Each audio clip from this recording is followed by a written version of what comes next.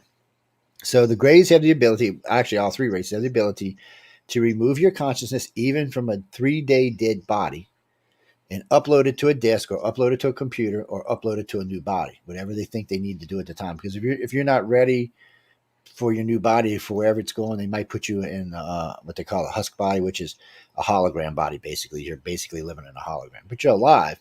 And you can probably do anything you want because you can't be killed by anything. But eventually, they put you in the real body and they put you on whatever planet you're going to. So that happens every so often, and it's going to happen more and more and more as we evolve. The more advanced we become, the more of them they're going to take.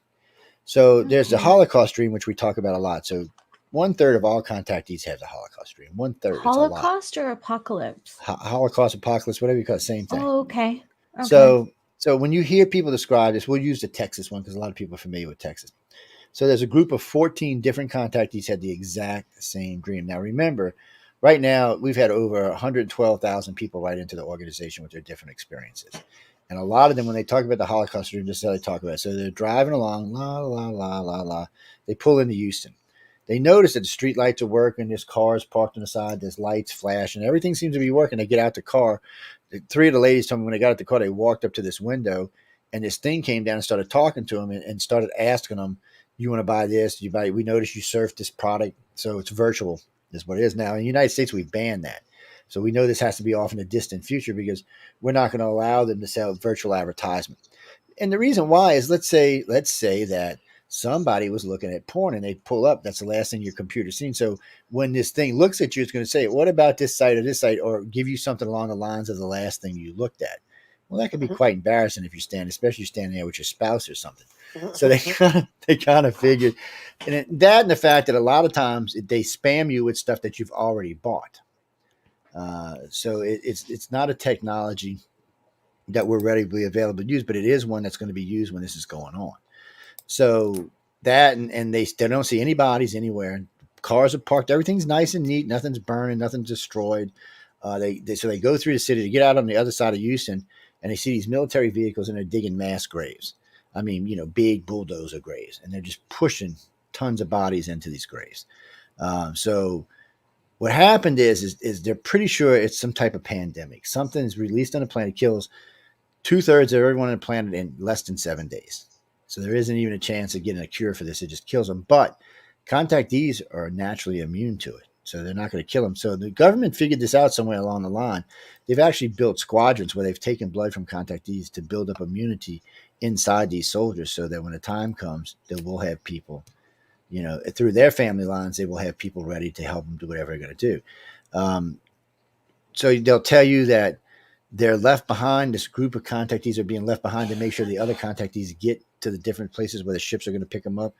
And they're told they may have to do horrible things like burn people, wipe their brains out, destroy buildings. And they have those abilities because they're now in their new host bodies. They're no longer in their human body. So the day before this happens, all the contactees that are being left behind are actually brought up to the ships and uploaded into their new bodies and then sent back. Now, is this in the dream state, like memories that you were retrieving from contactees? No, these are conscious. These are conscious memories that people see these on the ship all the time. Okay, just want to be clear on that. Especially in the 67 and the 80s, the bodies being seen were insurmountable. The amount that were actually being seen, it was just ridiculous. Mm-hmm. I mean, when you hear people talk about these rows on these ships, they sound like they're 100,000 a row. So we're talking millions of people, not just a few. But they're planning on using Earth. So something's coming that's going to wipe out the majority of Earth. They are prepared to save a good chunk of us. So they're going to bring most of the colonists are going to be brought off world to live in other worlds. But they are going to have 2 colonies on Earth. One's going to be in Seattle, and I forgot where the other one is. I think it's in Australia somewhere. But the rest of the planet is going to be used by the humans, the Greys, and the reptilian until such a time that the human colonies are big enough to reclaim the planet, which will be a long time. That's not going to be, and plus everybody else has been taken off world. They're not coming back. But the reason why the ones are being left here, because they can't go to the new worlds, because some of the things they're going to do mentally and physically, they don't want them interacting with the people they brought off world. Okay. They don't want them to experience this, whatever this negativity is they have to do to keep these other contactees alive. and it sounds like it's pretty damn negative. They don't want the other people to experience it. They don't want them to feel it, experiences. They want them to start off clean, fresh, new bodies, new thoughts, new minds, new lives. Um, no negativity, just positivity. Our That's not boss Earth. is a real, stickler for having to do station ID and sponsor ID. Oh, yes, we do. We're going to do that right now. Yes, we are, because we would never forget. Yes, we are. Just let me find my little flag. Yeah, Dolly, it's hard to put a time zone on this, but I agree with you. I figure it's in recent times because of the way they described Houston. It doesn't sound like it's that far. And it's not just Houston. There's a bunch of other cities they talk about, but it doesn't sound like it's that far off in our future. And they do like to say it's around 9 or 10 billion people. Well, we're at 8 billion right now. So it's not as far. It'll probably be outside of our lifetimes, but barely. Okay. I'm trying to find my thing, but I'm gonna just wing it because I can't find my. I always have it on my system here, and somebody obviously. Okay, so why don't you do that, and I'm going to play this right now. The best part of waking up is Folgers in your cup. There we go. Yeah. Who loves you, Dolly? Dolly's got that voice. Right. I've got to find it on my phone. Sorry. Crazy. This is what happens when you delete a whole bunch of emails by accident, right? She's killing me because I love you. It's just fitting with the actual day today, and that's all I can say. But I'm going to wing it because I think I've got it. You are listening to the Outer Realm Radio with Michelle Desrochers and Amelia Pisano. We are coming to you live from the beautiful city of New Orleans on 105.3 FM radio. Tonight, our guest is network owner, host, producer, extraordinaire of everything, Mr. Joe Montaldo. And in this show, you're also going to learn how to win that lightsaber. If you're watching, then you know what I'm talking about. Joe's already shown you that. So don't leave. You have to stick around with us. We want to give a huge thank you to the folks at Folgers Coffee. Thank you so much for sponsoring the show from day one, and thank you for your continued support. We also want to thank Justin Snicker, Dr. Snick, the sonic surgeon, for our intro and outro. And you can find him on Facebook and Instagram. You can buy all of his music on Bandcamp or Amazon, but check him out on social media because he's dropping little clips of his music every single day. Also want to see, now I'm like, really, this is today. This is really today. This is really today. I have to find this. But what I wanted to say was, please, if you're watching us on YouTube, if you're watching us on Facebook, wherever you are, give us a like, hit the subscribe button, please. That's right. Show Tell us your support. Show us some love. Love us, damn it. Yeah, See, I show love us you, some you sexy love. bastard. And if you're interested in hearing past shows where Joe Montaldo has been on the show, or any of our guests, you can find us archived anywhere. Simply search United Public Radio or United Paranormal. United Public Radio, UFO Paranormal Radio, and then search the Outer Realm. Hit the share button. Thank you, Tamara. Hit that share button. I need to find my thing because that was really good. I'm just like today. Okay. I love my Folgers. People, I drink it every morning. Oh, Phoenix, try cold coffee. That's actually what got me drinking hot coffee. Was cold coffee and tea is what got me drinking hot coffee. My mom was a big tea freak, and she was always like, "Let's drink some tea. Let's drink some tea." I'm like, "Okay, Mom, we'll drink some tea." Tea's good, but coffee's better. Of course, except for thank you, iced Terry tea. Shayna, for sharing. Thank you so much. Thank you for tuning in. Oh, by the way, ladies and gentlemen, if you can tell me who played Rey in the new part of Star Wars, I want her real name, not her Star Wars name. I want to know who she is and what 3 Star Wars movies she played in. So I'm going to take, I do this all the time. I'm going to take email number 30 at iCarCox.net. So the first 3 times I did this, I kept forgetting to give out the email. Michael told me, he goes, "Oh, you're going to give out the email, right?" I'm like, "Oh, shit, iCar.cox.net? iCar at Cox.net. at iCar at Cox.net, and I want to know what Ray's real name is and what 3 movies she played. I want full titles, okay? There we go. So, and no, don't send it here. Send it to the email. We'll check it right before we leave tonight. And it's the 30th email received. Mm-hmm. That's the light. And be sure you put your contact information in there, or I can't send it to you, or they can't send it to you. Is what I actually should say. Contact info. That is so cool. Good luck to everyone. Yes, we hope y'all win it. You know, I keep getting friends of mine writing, "How can I win?" I said, "You can't. You're friends of the network. Get out of here." They're like, I'm like, "No, you can't win." Yeah. They're like, and then I had a friend of mine, "Can you just give me one?" I'm like, "No." Oh, Graziano asked me that today. He goes, "I'm working while you're on the show. Can I just have one?" I'm like, "No." Nope. Okay, there we go. And that's for those of you who are listening, people. So that's that. So okay, it makes it fair, right? 30th email makes it fair. Yeah, well, we do 30 because I do all different, but 30 is a good one. It gives everybody time to get it in there, and not always it's the 30th email, so it'll be the next one after that. But like last night, no one actually hit the email, so we had to give them the first one after each email.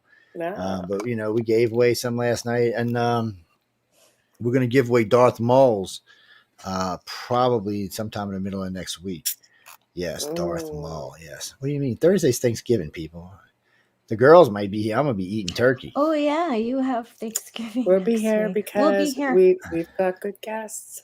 And we don't have Thanksgiving. And they already had their Thanksgiving. Yeah, I know. Jack, Canada, you do fall. I know. We had it 35 years before you. Just saying. This is true. Yes. We had. Okay, so we're not getting into why we have Thanksgiving, people. Sorry. No, we're going to get back to basics here as to what we're discussing. What are the signs? And because I actually get asked this a lot, and we've talked about this on the Gray Zone. What are the signs of an alien abduction or contact? I find abduction is a harsh word, even though they do lurk into your room while you're trying to sleep. Well, abduction, we use abduction because abduction simply means you don't really remember being taken.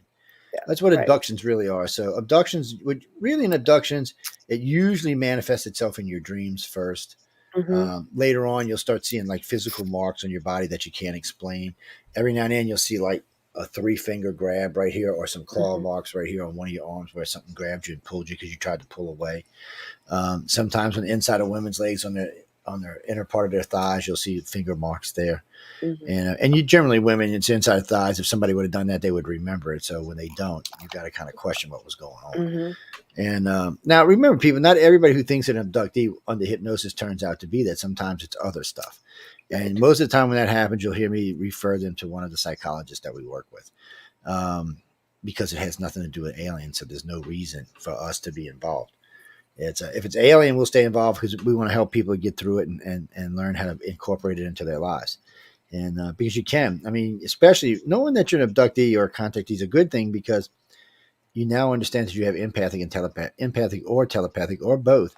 But we can help you learn how to use those abilities correctly and how to block out lots of noise or background noise and stuff like that. We can teach you how to do all of that stuff. And we can teach you how to use that empathic ability in a lot of different ways. And a lot of empaths tend to marry other empaths. It's one of the reasons they have so many arguments, because nobody knows what's going on, because they get in each other's head and then they get pissed off about certain things that haven't even happened yet. Or if somebody's thinking about something that they actually haven't said or done, but this person still gets pissed because they now sensed it. But there's good sides to this. Like when you're sitting and watching TV or just hugging out or snuggling up, those emotions meld together. So instead of having just your good feeling, you have his good feeling, he has yours. So you have double the feeling. It puts your body in a state, in your mind, in a state that you're just not going to experience unless you're with an empath. It's not just that. I mean, when you're making love to somebody and you're empathic, it's a whole different level.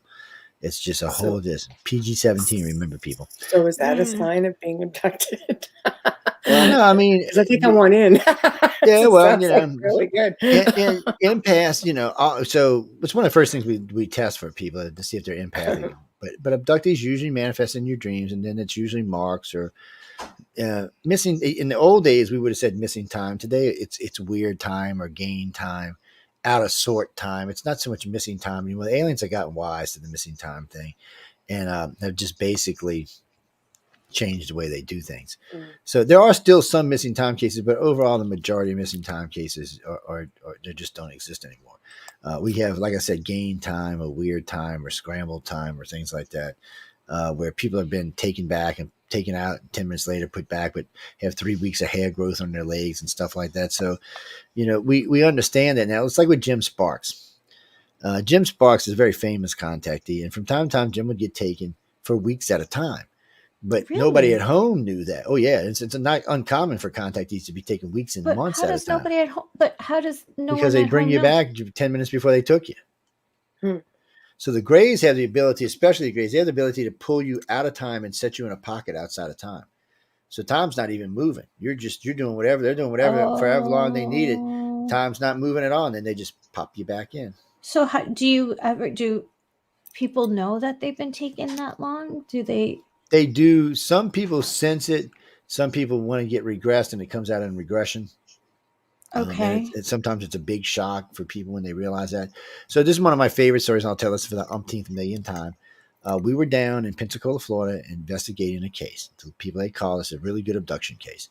And we were down there and we went out. We all, we'd been together for a couple of days. We went out that night, had a nice, expensive dinner, and they had a girl walking around taking pictures, with the camera. So we had them take our pictures sitting and standing. So both women are wearing dresses, right above their knee a little ways. And the guys are sitting there. And so he's clean shaven, by the way. Her legs are shaved. His face is shaved. So 6 o'clock in the morning, I get a phone call. I'm still in Pensacola. I'm in my hotel room. And I'm like, first thing I'm like, who the blank is calling me at 6 in the morning? So I reach over, half asleep. I grab the phone and fumbling around. I said, hello. And they're just panicking. I'm like, what the hell's going on? So I get dressed, get Linda dressed. We go over there. And when I get there, he's got a beard. I mean, a beard, like down to here. So I'm pulling on it, seeing if it's fake. I am. I'm yanking all over the damn thing. He's screaming and shit because I'm yanking on it. She's got at least 3 weeks of hair growth on her legs. So we sent him to the local doctor. And he couldn't figure it out. He said, I don't understand what happened. She said, well, I went to bed last night, clean shaved, and woke up this morning with, looking like a gorilla. Nobody, they can come up with any plausible explanation. So under hypnosis, they had been taken for 3 weeks. That's how long they were gone. So I had only 6 hours earlier, and they had been gone for 3 weeks by the next time I seen them. That is disturbing. It's kind of creepy. Right. And we've got many, many, many, many cases like that. That's the scary part. But because for training reasons, Wait, can I read that Yeah, go ahead. before you answer? Are you answering the question? No, go ahead. I've just seen it. Yeah. Okay. Michael Kennedy asked, can you ask the guest, which is Joe Montaldo, what his research and insights that have led him to understanding the messages from ET? Messages from ET is a nasty, dirty thing to get involved in because depending on what abductee or contactee is, the message can be different. So basically, if you want to look at the aliens, this is one of the things we teach. Judge them by their actions. Just like you judge any other human on the planet, not by what you heard, not by what you've seen, but by their actions. Number one action, they take you without asking. Not everybody, but 99% of the people they take without asking. Ooh, that's a big red check right there. You're like, ooh, wait, what is that? They perform things on you a lot of times without your verbal permission, and they keep you for long periods of time without your permission. Now, this isn't everybody. When keepers or contactees reach a certain stage, and it's usually when you're older, it's probably in your 50s or 60s, you've been working for them for a keeper, they give you more leeway. So you can kind of say and do things that you couldn't do when you're younger. But for the most part, whether they like you or not, they still take you without your permission. Remember this, ladies and gentlemen. The first time they abduct you, you're still in your mother's womb. Okay, they actually physically remove you from the womb and examine you and then put you back. And then the day after birth, they take you again. And then from that point on, as a child, they probably take you every 6 or 7 weeks. When you hit puberty, they take you every week, probably for 10 years. Then after that, when you hit your 30s, it changes. The people who haven't lost their mind or freaked out or are still useful to the aliens will start being taught how to deal with things, become communicators that will go out and speak about this, become keepers who will work on board the ships to help with other abductees and other contactees and learn how to deal with other races. All these things come to fruition, but they're not messengers in the way that, so they'll say stuff like, well, some contactees say they're here to tell us to clean up the planet. Well, if that's true, they should have started telling us that 5,000 years ago. Why wait till now? That's a recent message. When you listen to what abductees and contactees say through the ancient world, it's a whole different kind of message. It's more about uniting the planet than anything else. Today, it's a different message. Why? Who is the 1% they are asking?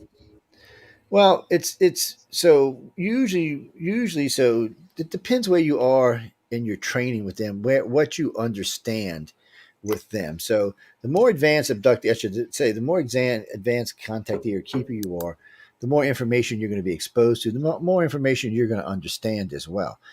No one's going to ever get the full picture because they're not here to give us the full picture. And most human brains can only contain about 25% of what they're seeing anyway. Or it would overload our hard drives, for lack of a better way of saying it. There's just too much data. It's like when you're on board a ship and you're interacting with all these other aliens and all these other beings, that whole time you're learning all kind of stuff. You're being brought in hologram rooms. You're being taught how equipment works and machines work. Well, you can't bring that back here with you. Mm. They don't want you to bring back to Earth in case somebody hypnotizes you and starts learning shit. They don't allow that. So what happens is you don't actually lose the information. The information is uploaded to an onboard computer, and when you come back on board the ship, you're instantly connected to it again. But it's not actually in your head; it's in theirs, or it's on board the ship's computers. But it's like being in your head because you have instant access to it. Okay. It's just too much information for our brain, so it's like having an extra brain. Because humans' brains just aren't physically that big yet, and we're not that fast yet. Even though our brain is a marvel compared to a Gray's brain, it's a hunk of dirt. Oh, this is too much for my brain right now. So it's just one of them things you have to learn to deal with. But for the most part, they don't want to see us wipe ourselves out. They would rather us survive. But let me tell you now, if Putin goes to launch nukes, they are not going to intervene. Okay. I got a question before you go back to Putin. Okay. You you love Putin. That's like your ex-husband or something. Yeah, especially when he's on a horse. He's sexy when he's on a horse. I'm sorry. I have no comment. I don't know the men. I am curious as to, you said that they don't want people to, they don't want us discussing what they're doing with us or whatever. Who do they not want to know? Who are you referring to? Okay, they don't. Okay, first off, if you're an abductee or contactee, you can talk about anything you want, anything you've experienced, or anything you've been involved with. They don't care. They actually want y'all talking to each other. Okay. So they don't really care that the general public knows, but the reason they don't want you telling them because you become a victim. Then odds are, we tell this to people all the time who want to come public. Once you become once you speak publicly, then you have now given Uncle Sam the opportunity to abduct you because they don't know who everybody who's being abducted is. They know a handful like Barney Hill. Barney Hill. They actually knew he was because he had been being in and out of psychiatric since he was 6. Ex-military, or he had. No, he wasn't, but he was friends with several colonels. Right. This is a black man who worked at the post office, who was married to a white woman, who had friends with top colonels, and was invited to the White House for dinner. Mm-hmm. And this is after his abduction experience. Mm-hmm. That just doesn't happen. You have to wonder what the hell was going on there. Betty was not the contact. People get mad at me for this, but Betty was not a contactee. Barney was. He was the contactee. And you know that. You can go back and listen to what Simon said, the hypnosis guy. You can see some of the stuff he was talking about while he was in therapy. He had been having this since a young child. You know, this was been going on his whole life, and it was scaring the hell out of him and freaking him out. And when you listen to the hypnosis tapes, which I got somewhere in my computers, you can hear it in his voice. So in the Hills case, this is how the Hills case got changed. There's 3 sets of memories in the Hills case when he's talking. So you have the original alien abduction that took place in Canada, by the way. It was somewhere in Canada. They were staying at a hotel in Canada. That's where the abduction took place. They can't remember the name of the hotel they stayed in. The next morning, they went across the street from the hotel where you could see the big hotel sign and had breakfast. They couldn't tell you where they had breakfast, and they still couldn't tell you the name of the hotel. So they got in their car and they're driving back to the United States. We're going home, going wherever the hell we live. So they stopped to ask directions while they were in Canada. Betty describes him as a white Irish policeman. Okay. Barney describes him as a black man. Whoa, wait a minute now. What the hell's going on here? This is typical different. Alien abduction 101. You don't remember where you've been. You can't account for your time. And now you're seeing different people. That's obviously you were taken there. So what happened is because they knew Barney was a contactee, they would have been watching him his whole life. Well, they knew he got taken. They've probably seen it happen. So when he crossed back into the United States, they nabbed his ass. He is probably the first real military abduction. They brought him in. So there's things that proves this. One of the things he talks about, he's driving his car. A lot of the car goes off. He gets out his car. Four men dressed in black shoes, black pants, black shirts, and black duckbill hats walked out of the spaceship, went down, grabbed him by his arms, and walked him and Betty back to the craft, up a set of stairs. I have never heard about any abductees being taken upstairs before. That's a first. That was the first time, first and only time. I've never heard it in any other cases, just that case. And you've interviewed thousands of so, people. And so Betty says there was swinging doors like old hospital metal doors used to be with the windows in them. She described that. That's pretty primitive. Yeah, she described pull-down maps, pull-out drawers, books, paperback and hardback books. She's describing the CDC is what she's describing. So they got taken. They took fluid and skin samples and blood samples with razors and needles. That is not alien abduction technology. Yeah. That is human technology. That is. Yeah. So what happened to them is they got mill-labbed in the United States, but instead of what's her name, Kathleen Muldrin, instead of admitting to this because she had already wrote a book saying something else, they got themselves in a bind because the evidence suggests that the abduction happened in Canada and the military abduction happened in the United States. You're fighting something that you can't win because the evidence goes in that direction. You can make up whatever story. Would disagree with you. Well, because she changed the story. She said that there were, first off, she didn't say they were pulled down maps. She said there were screens like the kind of screens we look at. Well, that's not alien screens. They don't have that either. That's not their technology. Their technology is embedded in the walls, and it's a flush thing. It has no tubes or screens, or it's not how it works.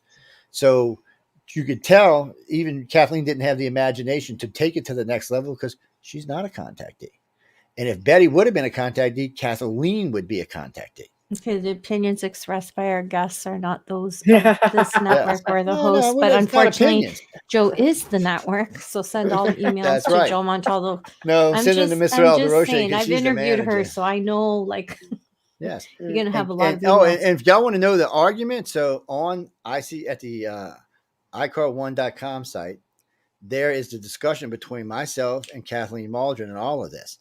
The whole letter, I gotta listen to that. All the rebuts and everything are on the site. You can go read the whole thing. What she said, what I said, and you can see the difference. And she struggled to try to make stuff up. Like she said, "Oh, well, the dress had stains on it." You're telling me you had a 45-year-old dress analyzed? Them stains could have came from anywhere. That's bullshit. And then she tried to tell me, "Oh, we found the constellation." No, you didn't, because you don't have the point of origin. You can't find a constellation without the point of origin. And she said many times, they didn't have the point of origin. They don't know where they came from. So there's no way to track them back without point of origin. Yeah, so that was another lie. With that. Yeah. Yeah, that was, and then the things they found in the back of the car. Okay, you're telling me you still got that same car from that abduction? That's a lie. They don't. And what she described was magnetic marks. There were round things that pulled on it and pulled the paint off. That's what a magnet does if it sticks to your car. That's not alien technology. That is human technology. It sounds like they dropped these things in the car and it shorted the car out because by their own words, the car didn't restart. They had to take it to a mechanic. Well, when an alien does it, when they're done with it, your car restarts and goes on its merry way. So she kept talking about this, and you don't have to believe me, ladies and gentlemen. You can find Betty and Barney Hill's interviews in the 70s. They're still available online, and she says this in her own words. They're on YouTube, yeah. After Barney died, she changed her story. And do you think it was out of fear, maybe? No, it wasn't out of fear. She wanted the publicity. That's who Betty was. She always wanted. She's the one who wanted to go to the White House. She's the one who wanted to do all of this. Again, the Barney opinions did expressed not. For our guests are not ours. Barney did not. Barney said this. Y'all go listen to him yourself. He said this on television. He said this in his hypnosis. He did not want to be involved with this. He wanted Betty to quit, and she wouldn't.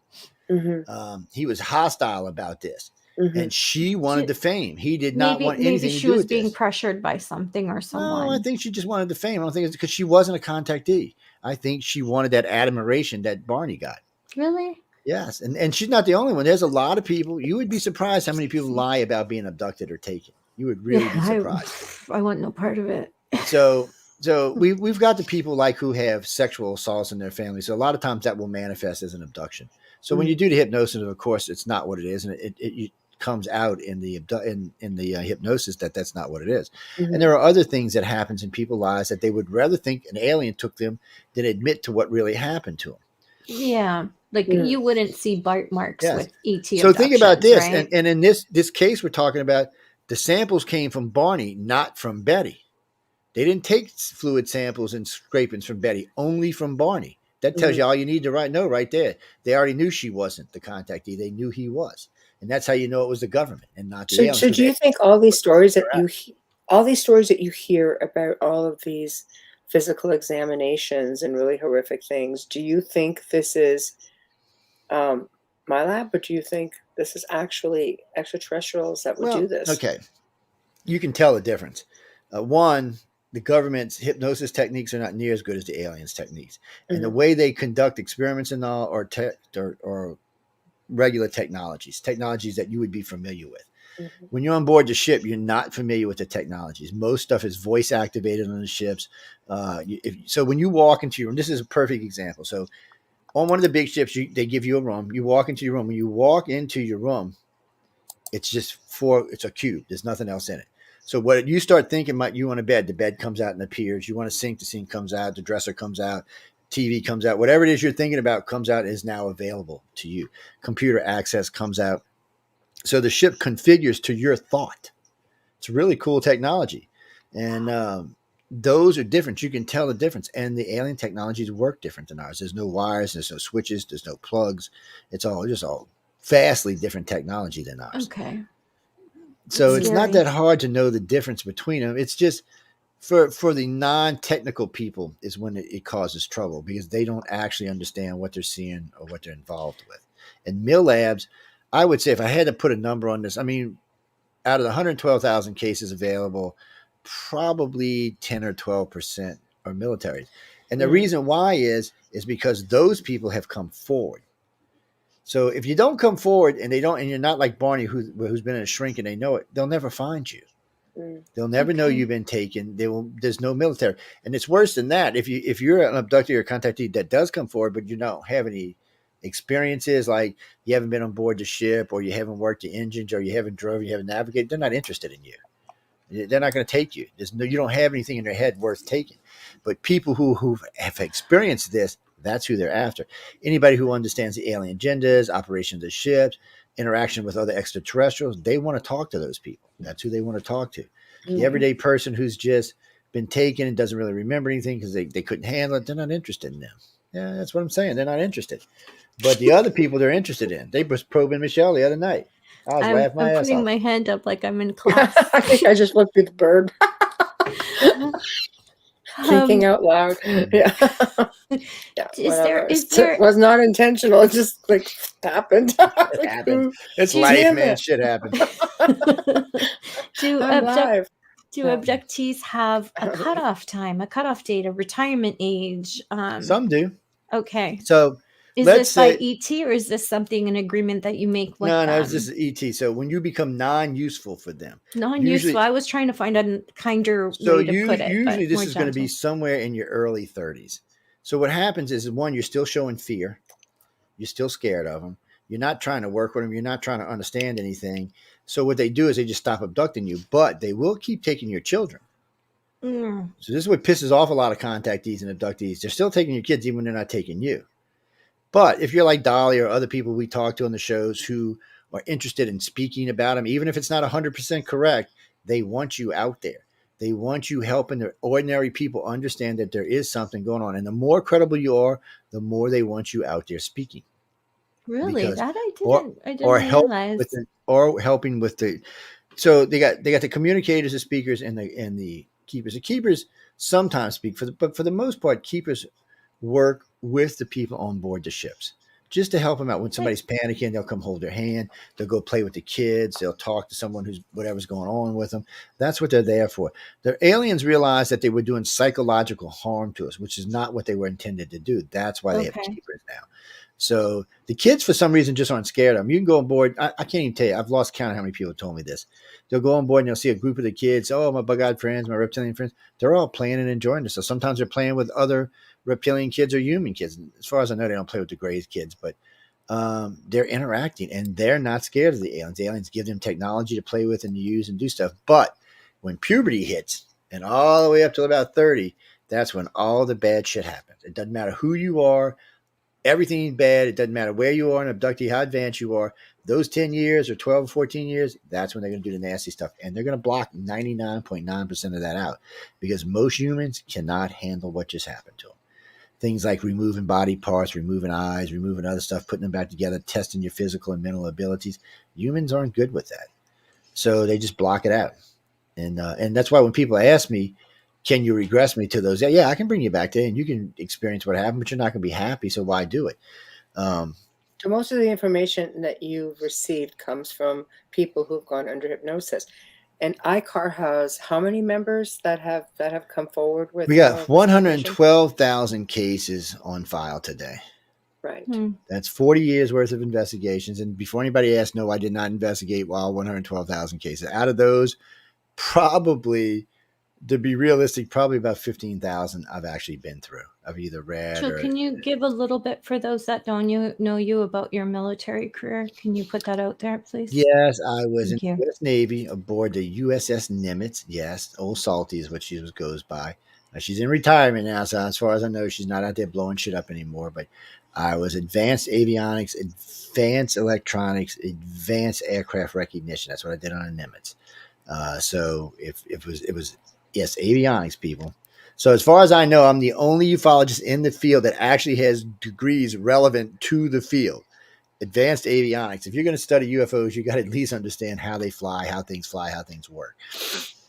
Advanced avionics, advanced electronics lets me know how things work, how I understand how things work in the air, and the avionics also helps with that. And then aircraft recognition immediately allows me to disprove something. Yeah, I can say, well, no, I know that from my training, but it's better than that, ladies and gentlemen, because of the Navy is one of the reasons I got interested in this. When I went in the Navy, I wasn't interested in this. I said, this is a bunch of hooey. Even though I've been like 12 different people told me they had been abducted, I still was like, it was like hooey. But while I was in the service, I kept meeting pilots and people on board the ship that were having experiences, and pilots were talking about losing time coming back to the carrier. Some of the people in the conning tower were saying we would lose planes for 3 or 4 hours, and all of a sudden they would be back flying still with the same amount of fuel. We were like, what the hell? And they disencouraged you to report it. They didn't like you reporting this. They already knew it was happening. They didn't want you to report it. They have radar technician, the whole tower, seeing what had happened. There's no reason for the pilots. Now it's a little different. They've gotten a little different about it now. But back then, they had just gotten tired of all the cases. So if you want to be a real ufologist, not an abduction researcher, but a real ufologist, first thing I would tell you is go out and buy you a Kodak 400 instant film camera. One that is encased. So you need to keep your digital camera. You need to have a digital video camera. It'd be nice if you had an analog camera. So, and the reason why is, so the 400, you're taking pictures of this weird thing in the sky with this enclosed case. It's sealed. And then you're taking it with your digital. So you have excellent clear pictures with your digital. So, but you've got the 400 Kodak. So one, it proves right there you didn't hoax this because it's locked into the camera. So you can take this to your local development store and video record them developing the film. So that means there's no hanky panky with the film. So, so if you're hoaxing this, that means you hoax this in the air, not on the not through the camera. You can't fudge a negative until it hits the computer. That's right. So once you've got the grayscale, the negatives, you can tell if anything's been changed. So, but the reason you can't do this with digital has much better pictures. But the problem with digital is I can go like see Bob back there. I can take a picture of Bob sitting right there. Then I can take this weird graphic and put it like it's in a spaceship and put it on my computer, load that in there, install that in there, take that and download it to my phone and give it to somebody. As far as they know, that's exactly what they see, what's in that phone. There's no way to tell if you've screwed with it. No, but it shows imprints every time it's saved. There's a number on it. I learned that through the herd. Yes, but you can do away with that. You can do away with all of that. Not forensically. Forensically, they can find numbers. If you save a photo to, say, Facebook, and then you save it to StreamYard, and then you save it to see, that's not whatever, how you do it. The numbers. No, I'm saying if people are doing this, what they don't realize is you can't do it. So let me explain how if you really want to do this, I shouldn't even be telling people how to do this. Then so you take a picture. All right. It's better if you do it with a camera than with a phone, because your phone actually does have a record value on it, but your camera does not. No. And if you've got a camera, is it out here? of business out here. Yeah, there it is right there. Hold on, let me move these fear books out. Even in the paranormal, this applies also to paranormal So if you're doing if investigations, you're using haunted, this anything. particular model Canon right here, and I upload this to the internet, there's no correlating numbers with the film whatsoever. Well, not with the film, but with the digital at all. So I can put it on there Thank and you, I can Chris. upload. I can take Yeah. another picture that I've taken with this, upload it into there, put them together, and then Thank you. download it to my phone. All you get is a picture that looks like it was taken by your phone. Mhm. Yeah. And if you really want to, if it's an Apple especially, you can go in and change the coding of the coding of the image underneath, and actually change the date so it looked like it was taken on a particular Yeah, but let day. me tell you something. Apple does record that. Just saying. They record Apple it. By law, thinks they they have do. to. By law, they have to record it. At least here. Mhm. The best way to go, whether it's UFO, UAP, paranormal, ghosts, Hey, Mars. anything, always go to film. And I love the whole, what Michelle always says, use a Polaroid camera because nothing can interfere with that. No, same with So, recording and they're devices. Do it on tape, big. get a negative. Just They're still hu- can't be fudged. Yeah. We're at the top of the hour. We're Yeah, we past got a the couple top. minutes though because we started late. But So we're with the it's network owner. that's right. We started All late right, anyway. whatever. So, all right. Yeah, but like We they're gonna let you go, they're big Sicky. right Just hold now. on. The Polaroid's big right now, and they came back with their retro 70s style. So Yeah, Polaroid, if and you're it's listening, instant film's not bad, send but us some it's still love. not Kodak 400 or 800. Send though. us some love, Kodak. So if you can get your hands hold, it's harder to get hold of these instant cameras than it used to. But if you can get hold of the 400 or the 800, that's high speed. Those are Film. hard to get a hold of. There's Yeah, more. you can get them online, people. You have to order them. You can't. You I used think to you be have able to to go to order a it store from. and buy them. You Yeah, probably could order it straight from them, right? yeah. Because Every the now and ones then I that see are them in a drugstore, but not often. no, because the ones that are on sale are the ones for like wedding tables and functions and stuff like that, right? Yeah, You so can. yeah. I wouldn't be surprised if you could find a Well, you can 400 get if them, you're but I traveling mean, through an airport. but with these, it's high speed film, and you can even get a Yeah, night shot set up for 800's it. the best. Yeah, 800 is the best if you can get it. It's much faster, but with Yeah. these in digital makes it almost impossible to hoax anything. I used to shoot an 800 film all the time. That was the best for night. So I always keep one or two of those in my glove box because I never know what I'm going to see. Because I do take stuff with my phone and my camera, but I would anytime I get something good, first thing I reach for is the camera because I want to get a picture on that camera. And sometimes I'll let that reel sit there. It might sit in there for a year or two before it actually gets developed. But when you do it that way, so you're taking out one step of hoaxing. So when someone says, "Well, you took it on your phone, maybe it's fake." Well, no, I took it on this high-speed film. It's not fake, and you can look at the negatives for yourself. So that rules it. So what that tells you is that kind of hoaxing is not going to happen. Now, if you want to go set up a dummy thing out in the air and take pictures, but if you're using real good Kodak film, this is a difference. High digital will help you see this, but if you got grayscale pixelation, you can actually see it better. And so you can see if somebody's been screwing around, setting up things they shouldn't. And of course, when you're using your video in both high and analog and digital, it also helps you. So these are things when you present this, okay, it was taken in both. So automatically people are not going to think the picture was fake. So you've got that. And now the other part is upload airport monitor to your phone or to your computer. Upload JTrack as well. So what these two do is, so airport monitor tracks planes in the United States and in Canada and in Mexico in real time. Mm-hmm. So you can go back up to 1 year and see what they tell you the flight number, where the flight's coming from, where the flight's going, even if it's military. They might tell you that it's classified, but they will still tell you where this flight took off from and where it's headed. So if I take a picture of something in the sky, say in Gulfport, and I look on JTrack, there's no satellites there. I'm like, well, it's not a satellite. And I go to airport monitor. The airport monitor's not there. Oh, well, wait a minute now. I got something because, here you go. There's no ships. There's no planes. There's no anomalies if the weather's good. And learn things like what the cloud deck is on the day you took the picture. So a couple of mine have been on sci-fi, and it's one of the reasons they've been on sci-fi. So one particular shot I took of this weird thing out in the Gulf of Mexico. Well, I knew the cloud deck that day was 5,000 feet. This thing was sitting in the middle. So it means it was at 2,500 feet. It was also at the horizon, which is 9.5 miles on this particular day, which means this thing was huge. For me to be able to see it with the naked eye at 9.5 miles, it was at least the size of an aircraft carrier, if not bigger. And it had been floating over that thing for at least 20 minutes. So you're thinking, Jesus, what the hell is that? We don't have anything that big that can stay up in the sky. We just don't. No. Even the originals aren't that big. Mhm. So I'm like, so now you can rule out the airport, and then if that's not enough for you, do like I do. Call your local airport, call your local military, and see, have y'all got anything on radar? Call them live time because they'll tell you, oh no, we don't. Well, we've got something we're filming right now at such and such, and they'll even check and see, and they'll tell you, well, no, we're not seeing anything. So you can automatically rule out any kind of aircraft or any kind of natural anomalies like that. So it doesn't leave much but ET.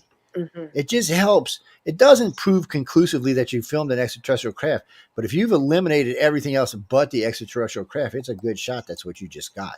Mhm. And always try to get stuff like beaches in it, or poles or lines, anything that can For help you reference judge point. height and distance. Yeah, you just anything that can get in there that can help you to figure this out. You want to do. It's almost like forensic photography with police. They always look for suspects near doorways or near, so that they can gauge height and weight and size, like mass.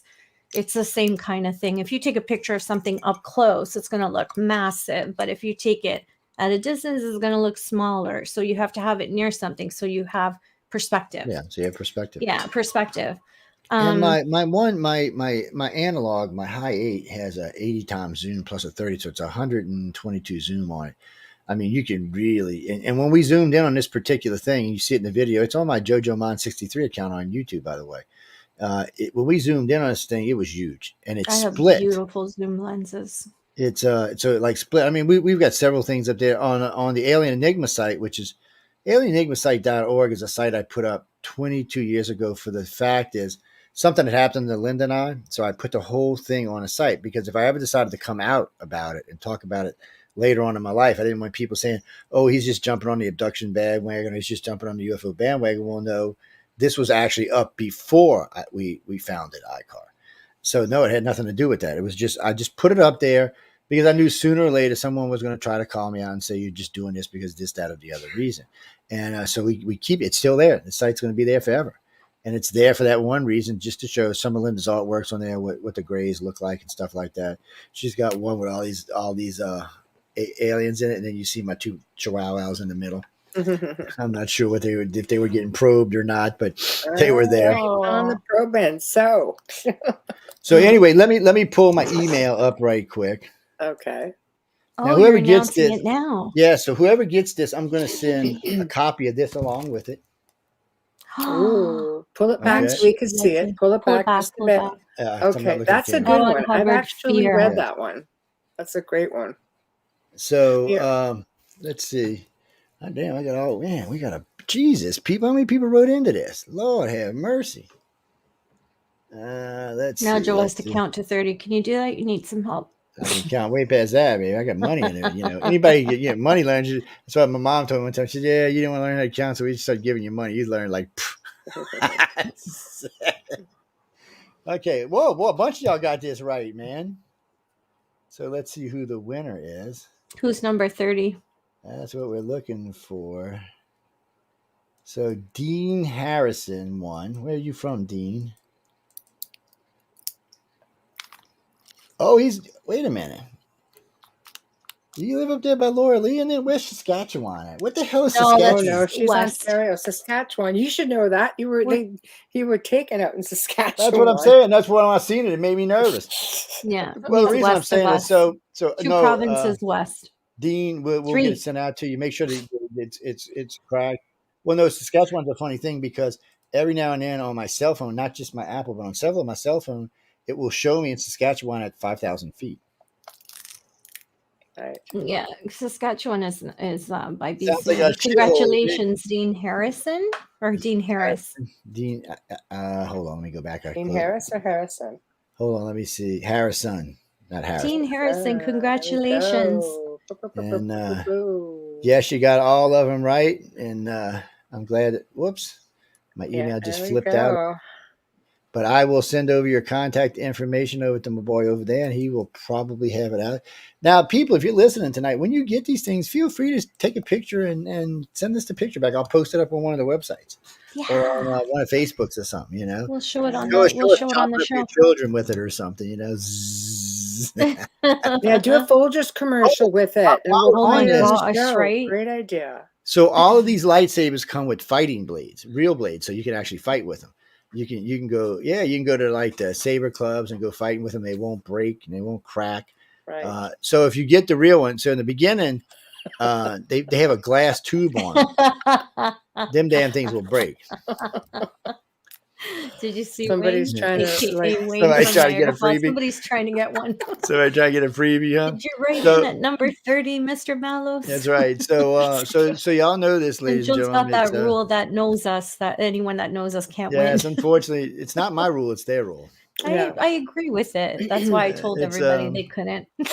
So, well, a good friend of mine writes to me yesterday. What can I do it? I said, no, you're a friend of mine. Can my sister do it? I said, no, because she's a friend of yours.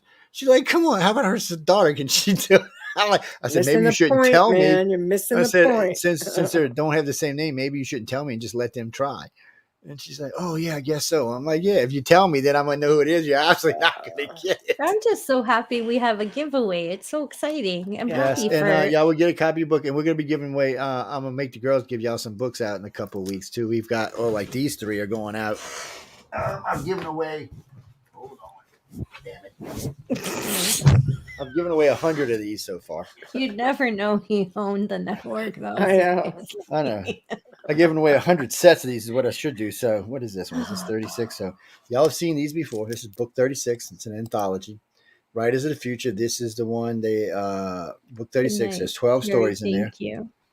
And then there is 37 with that hot mama in front of it. It's got 12 stories in it as well. And then this one, well, those 2 covers go together actually for the gala event. So when you see a cover, so when you see these covers, there's actually a gala that goes with these covers. So this is 38. This is lad. This is the previous winners. There's 12. There's some really good. There's some really good stories in there. Emily took a picture in front of that walrus. Yeah. What is it? Yeah. Not walrus. Oh my God. Mammoth. It's a mammoth. She's also got a picture with sleep. She's also. Have y'all seen her where Turley's got her by the head? Yeah. Yeah. So. Yeah. Yeah. John sent us all those photos. Yeah, they have a life-size picture of one of the ones from Battlefield Earth, and it's got Emily by the head. He goes to all the conferences with him. Well, at least the ones out in L.A. Well, no, he was in Atlanta too. Joe, we're like 15 minutes over. Yeah, we're getting ready to get out of here. We got to go. Michelle's got to go to bed, and I got to get I'm going to sign us all off right now. And I got to put archives up tomorrow for tonight too. So. Big thank you to Joe for joining us this evening. We love you, Jojo. It was a lot of fun. Big thank you to Folgers for sponsoring the show. Thank you for the coffee tonight, Folger. To Dr. Snick, aka Justin Sticker, the sonic surgeon. Dr. Snick. Cool coffee. When you're all done, just let me know. I just cold coffee. I couldn't help myself. Whenever you're done, I'll just step in and don't close look her directly in the eyes. Okay. So please feel free to contact us at the outerrealmcontact@gmail.com or head on over to our Facebook group page. Click the email button. Reach us that way. I'm going to be a harpy. Let's get those Folgers commercials out. It's nice and easy. Do it with your camera phone. Talk about Folgers. Represent yourself. Represent your group, your company, whatever you want, as long as Folgers is mentioned in it. No more than about, let's say, 40 seconds if possible. But if you go closer to a minute, that's okay too. So next week, please tune in for the very first time, Wednesday evening. We welcome Priscilla Rosado Cruz, who's going to be, she's actually going to be doing spirit coaching, astrology, and versing us on what this all entails. It'll be a lot of fun. So tune in for that. Thursday night welcomes the return of Barry Fitzgerald and Brian Allen, who are going to be picking up where they left off with their amazing book. And I went on and on about this book, The Deception of Gods and Men, which was just fabulous. So tomorrow night, tune in at 8 p.m. Eastern for the Church of Mabus, and tune back in at 10 p.m. Eastern, which would be 9 Central, for the Centralist, where you'll hear Joe really harp about. Oh yes, I'm going to have politics a new host with me on. I got to say this now. You should never mention that now. Tomorrow night, I will have a new host with me. Emily will be on. Emily Min's house, I think that's how you say her name.